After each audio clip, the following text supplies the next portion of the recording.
जय Shri Krishna. गीताधाम Gurukul online classes में आज क्लास 11 आर्ट का राजनीति विज्ञान भाग अध्याय 9 संविधान एक जीवन दस्तावेज हम पढ़ रहे थे। तो उसमें हमने एक पढ़ा कि संविधान में परिवर्तन होना चाहिए और उस परिवर्तन के लिए भारतीय संविधान में क्या भारतीय संविधान में अनुच्छेद 368 के तहत, किसके तहत? अनुच्छेद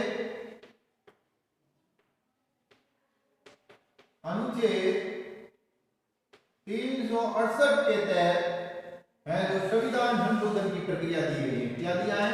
संविधान संशोधन की प्रक्रिया दी गई है। क्या दी गई है? संविधान संशोधन की प्रक्रिया दी गई है। अब संविधान संशोधन की प्रक्रिया 3 आधार पर दी गई है। कितनी दी गई है? 3। पहली है संसद में सामान्य बहुमत के आधार पर। कैसे? संसद में सामान्य बहुमत के आधार पर, सामान्य बहुमत के आधार पर।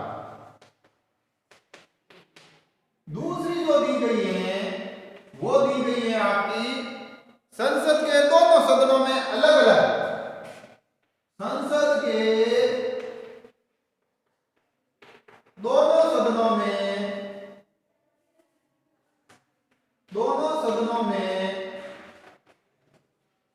अलग अलग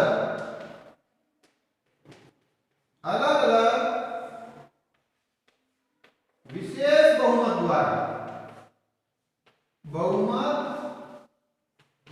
द्वारा। और तीसरी दी गई है, वो तीसरी है कि विशेष बहुमत। कौन सा? ये विशेष बहुमत ये है 2 नंबर वाला। विशेष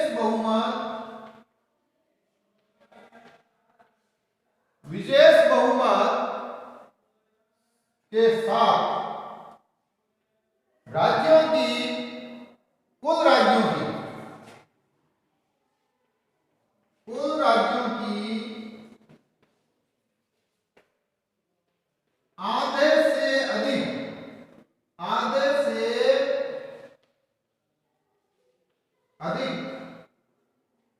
आधे से अधिक विधायिकाओं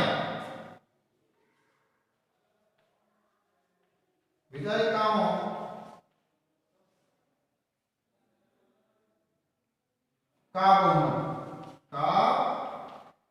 बहुमत। ये 3 तरीके दिए गए हैं संसद के अंदर जो विशेष हैं, जो संविधान संशोधन की प्रक्रिया में अपनाया जाता है। अब कौन कौन से तौर तरीके हैं जो विशेष बहुमत के और साधारण बहुमत से हैं, जो तौर तरीके उपयोग में लाए जाते हैं? तो प्रथम श्रेणी के संविधान संशोधन क्या है?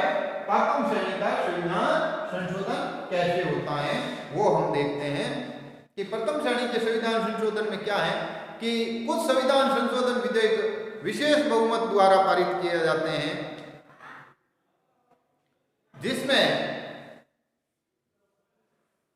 जिसके अंतर्गत 2 शर्तें हैं। पहली शर्त है कि संसद की कुल सदस्यता का बहुमत। क्या है? कुल सदस्य संख्या का बहुमत। एक तो ये है। दूसरा है उपस्थित एवं मत देने वालों का 2/3। उपस्थित एवं मत देने वालों का बहुमत। और तीसरा है संविधान के ज्यादातर भाग इसी तौर तरीके से संशोधन होता है। क्या है? अधिकतर संशोधन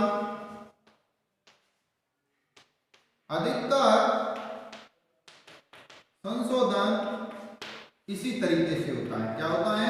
इसी तरीके का, जिस दल का संविधान है वो संविधान संशोधन किया जाता है। और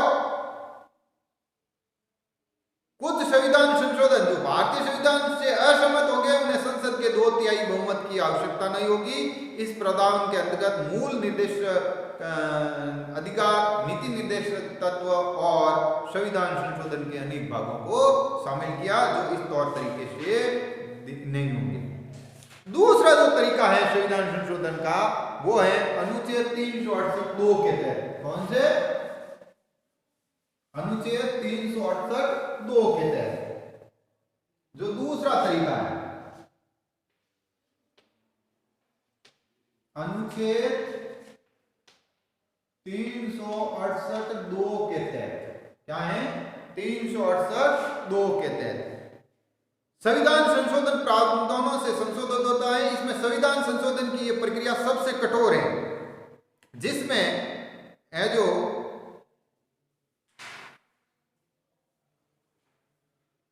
विशेष बहुमत वाला। कौन सा है? ये विशेष बहुमत वाला है जो सबसे कठोर प्रक्रिया है, जिसमें क्या होगा कि आपका सबसे पहले तो जिस प्रक्रिया में संसद के विशेष बहुमत के अलावा, यानी विशेष बहुमत वाले में क्या है? दोनों सदनों में, पहले ही देखो दोनों सदनों में क्या है? दूसरे वाला दोनों सदनों में, दोनों सदनों में अलग अलग बहुमत।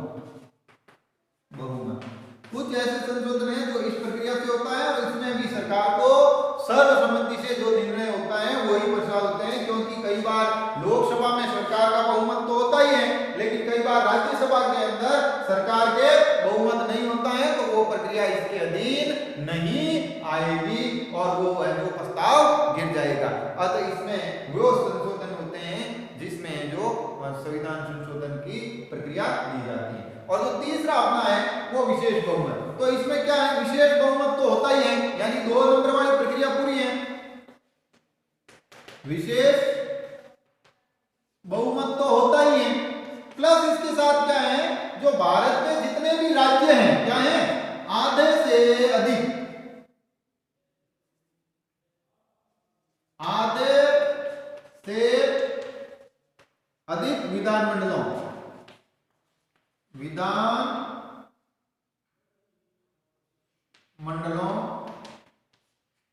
के द्वारा जो ये प्रस्ताव पारित हुआ है वो प्रस्ताव पारित होना है। क्या होना है? पारित होना है। यानी जो संसद ने विशेष बहुमत द्वारा जो प्रक्रिया संविधान संशोधन की पूरी की है, उस बहुमत वाले चीज को ही, बिल को प्रस्ताव मानकर आधे से अधिक भारत की राज्यों की जो विधानसभाएं हैं ये उस प्रस्ताव को पारित कर देती हैं, तो ये संविधान संशोधन प्रक्रिया भी हो जाती है। तो इसमें कई चीजें आती हैं। इसमें क्या है? राज्य की विधानसभाओं द्वारा साधारण बहुमत से ये प्रस्ताव पारित होता है। राज्य के अंदर ये साधारण से होगा। क्या होगा? राज्य के लिए विशेष वाला नहीं है, राज्यों के लिए राज्य विधायिकाओं द्वारा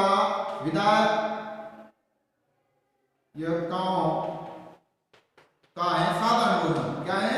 साधारण। जिस दल का वहां बहुमत होगा साधारण बहुमत। कौन सा होगा? बहुमत, यानी उनका प्रस्ताव पारित होना चाहिए राज्य सरकार द्वारा। दूसरा है सभी विधानसभा द्वारा सहमति प्रदान करने के लिए किसी समय सीमा का निर्धारित नहीं है, और इसमें समय निर्धारित नहीं है। क्या नहीं है? समय निर्धारित नहीं है, समय निर्धारित नहीं है, उनके लिए यह अलग अलग होता है। इनमें कौन कौन से संशोधन विषय हैं? पहला है राष्ट्रपति का चुनाव और इसका तरीका। इस विशेष वाले में राष्ट्रपति और उसका चुनाव का तरीका इस संविधान संशोधन तीसरे नंबर वाला है। उच्च न्यायालय और उच्चतम न्यायालय की शक्तियों वाला मामला भी इस तीसरे वाला आता है। संघ और राज्यों के मध्य विधेयकों का जो बंटवारा है, उस बंटवारा का भी, शक्तियों का भी है, जो विधायी शक्तियों का बंटवारा भी इसमें आता है। 7वीं अनुसूची में जितने भी लिखित उल्लिखित जो मामले हैं वो इसका विषय है। संसद में राज्यों का प्रतिनिधित्व अर्थात राज्यसभा में जो सीटों का आवंटन है वो इसी बहुमत के आधार पर होगा। और संविधान संशोधन की जो शक्ति प्रक्रिया है अनुच्छेद 368 यानी खुद इसको 368 को बदलाव इसी में होगा। अनुच्छेद 368 का बदलाव भी इसी प्रक्रिया के तहत आएगा। कुछ ऐसे भी हैं जिनमें हैं जो उपलब्धियां विशेष हैं, तो सामान्य बहु संशोधन द्वारा इसमें 368 की प्रक्रियाओं का कुछ भाग नहीं लिया गया। तो इस तरह से संविधान संशोधन के द्वारा कुछ प्रक्रियाएं की गई हैं। अब भारतीय संविधान का मूल उद्देश्य जो था या है वो है सामाजिक और आर्थिक न्याय की प्राप्ति। हमारे संविधान का भारतीय संविधान को जीवित दस्तावेज इसीलिए निकाल गया है क्योंकि भारतीय संविधान का जो मूल उद्देश्य है क्या है, वो है सामाजिक आर्थिक न्याय की प्राप्ति।